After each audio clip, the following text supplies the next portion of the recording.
What's happening, folks? Back with another reaction, back with some more Dead Can Dance.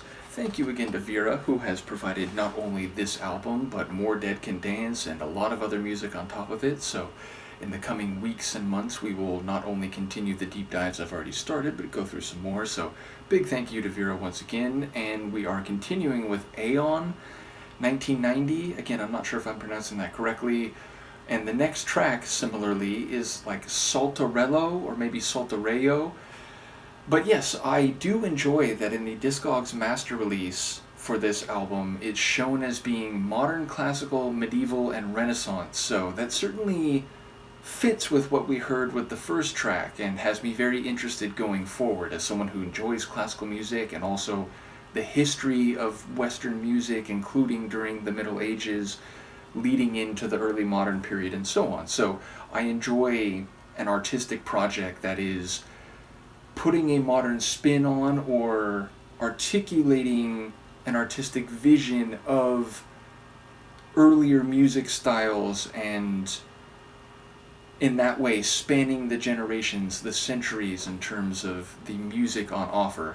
In any case, I don't know what to expect here. I actually didn't check to see if this word translates to anything in particular, so I'll just let the experience wash over me, which feels like, at least in regard to tunes where Lisa Gerrard is singing, and people mentioned that the other vocalist whose name I'm blanking on, it's a male, I apologize, I'm still very new to their work, but that songs he sings can have a different vibe and are a bit less ethereal or like art pop-ish. So yes, we'll ultimately go through everything that is on offer, but yes, I am not sure in the moment as we start this if there's any particular meaning that would give me insight in advance of hearing the song. So let's just listen. This is Dead Can Dance from their 1990 album Aion, and the track is Saltarello.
Could have gone for some more of that. So yeah, again, a very late Middle Ages, Renaissance type of feel to it. It actually reminds me, there's a scene in the third episode of Carl Sagan's Cosmos, Harmony of the Worlds, where Sagan is describing the cultural environment in which someone like Johannes Kepler was working and trying to understand the world, a world in which people considered the discord and brutality and struggle of daily life to be the product of the negative influence of the stars, the influenza, and he's showing, I think, the documentary is showing a recreation of sort of, agricultural life for peasants or like serfs, working on a land holding, and the music in that section is similar to this. It's a bit less elaborate. I mean, here the percussion is flourishing much more dynamically, and I very much enjoyed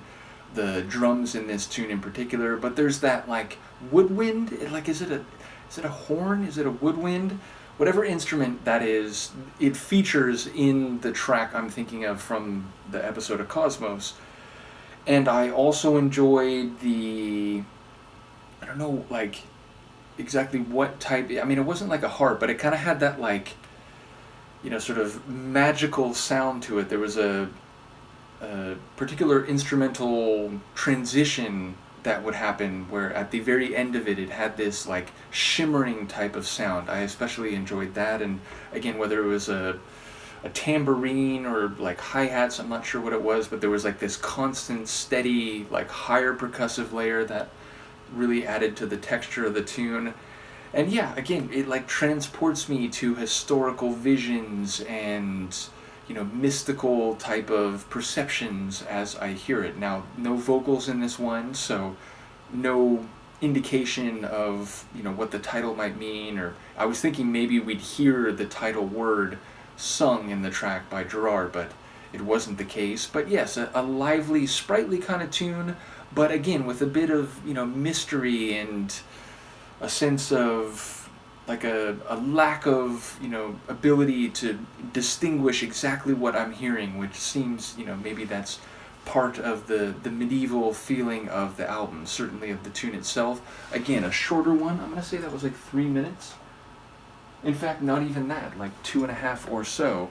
So yeah, a really dynamic tune despite no vocals or lyrics, and one that seems to build upon the vibe and the like temporal framing of the opening tune. So again, I know there were a couple people who commented that like it's sort of a weird album to start the Dead Can Dance journey with, but what I'm hearing is as interesting as anything I could have expected. So maybe it's like a bit unconventional in their larger catalog, but I'm certainly thinking that this is a cool first step. And again, we've got more Dead Can Dance to come after this.